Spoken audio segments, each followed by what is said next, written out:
You've come a long way. You've identified your need, you researched your target audience, you produced your content, and now it's time to get it in front of your audience. In this section, we show how to publish your video so that it reaches your audience. We'll also show you how to archive it for future use. As we talked about in Module 1, dissemination is getting your content in front of your audience. There are two basic options, social platforms and then everything else. Currently, the most popular platforms are YouTube, Instagram, Facebook, Twitter, and LinkedIn. But social platforms aren't the only option. You can embed your video on a website, use it in a presentation, or upload it to your LMS. There are many platforms to choose from, and new ones are always being developed. Don't be distracted by the choices. You've already started this work, but back in Module 1, Understanding Your Audience profile document tells you the platforms you need to use to disseminate your content. No matter which platform you use, this is a two-step process. You upload the video, and then you get people to find it. Each platform has its own guidelines for uploading content, so refer to each specific site for the latest information. Once your video is online, you add keywords, also referred to as tags, so people can find it. When tagging, it's important to do your research and use the language and terminology of your audience. Referring back to your audience profile document will be helpful. Use tags that are specific. Really drill down to the details. Ask yourself, what words would I be likely to type in when searching for this type of content? Once the video is online and properly tagged, how are you going to get your audience to find it and watch it?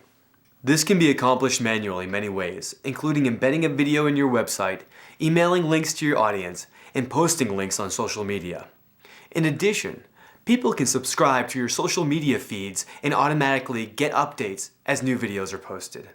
If using a platform like YouTube or Vimeo, you can copy the video link and embed it in a free microsite service like the one provided by atecentral.net or your own site. If you're embedding a YouTube video, make sure the video is set to public on YouTube so that everyone can get to it. Now, just because you uploaded a video to your site, it doesn't mean people are going to find it without some help. Use your social platforms and email to disseminate your video, drawing people to it, and have them share it with their friends. Another option is to upload your video directly to your social platforms. For example, if your audience lives on Facebook, upload and post your video there. Facebook allows you to tag people in locations referred to in your video, and this means friends in those tags will see it, broadening your reach. Regardless of your dissemination platform, your video will appear in yours and others' feeds automatically, and this will grow your audience. If you want to use the video in an offline setting, such as a PowerPoint presentation or during training, you need to think about a few technical details, like file size and format. A file that is too large can lag during playback and cause frustration.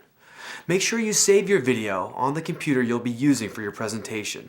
Playback from external drives and thumb drives can be unpredictable, so try to avoid using them. It's always a good idea to do a practice run of any presentation ahead of time to make sure things are working properly. Choose a file format that gives you high quality video and audio and works across platforms. MP4 is a great option. If your school has one, contact your marketing or media relations department. They may have a marketing plan, resources, and ideas to help you share your video. Other options to consider include your local community cable access channel or the student-run TV channel at your college. Contact them to see what the possibilities are. Now, how do you know if your content is being seen and reaching your target audience? It's all about analytics and metrics data. But in order to have access to the data, your video needs to be directly uploaded to each specific platform. On the website, we have links to resources for each of the platforms to help you measure and interpret analytics and metrics data. Your video and all its pieces are valuable assets that can be used again. Even the parts that didn't make it into the final video may be used for future projects. Filing all your assets for future use is called archiving. Now, when archiving, organization is key. Properly naming, cataloging, and storing the files will ensure you and your colleagues will be able to find and use the content they need, whether it's 10 months or 10 years down the road. One way to stay organized is to create a spreadsheet or a database that contains a log of all your footage and materials. Consolidate all the assets for a project in a project folder of its own on a designated drive. Make an exact duplicate of the consolidated project on a local drive or cloud storage.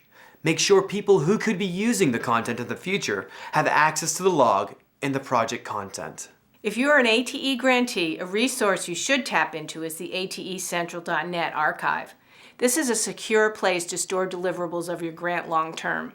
The ATE program requires grantees to archive their projects with ATE Central. Before you begin archiving, check the file size and format requirements to make sure your content is compatible. Once you begin, ATE Central staff will walk you through the process of archiving. NSF-funded material is usually made available for anyone's use. You should consider licensing your work so others can easily access and reuse it using a Creative Commons or similar open access license. The ATE Central archiving service will upload your content to their servers and add it to an easily accessible and searchable library. Your archived content will be available via the ATE Central resource portal, where it can be easily found and accessed by colleagues, fellow grantees, and the greater STEM community. If you have questions on archiving with ATE Central, you can email them directly at archiving@atecentral.net. Archiving ensures that your content is safe and is part of a larger digital archive, extending its life and impact. Thank you for joining us and learning how to produce, edit, disseminate, and archive your own quality video. And we can't wait to see what you've produced.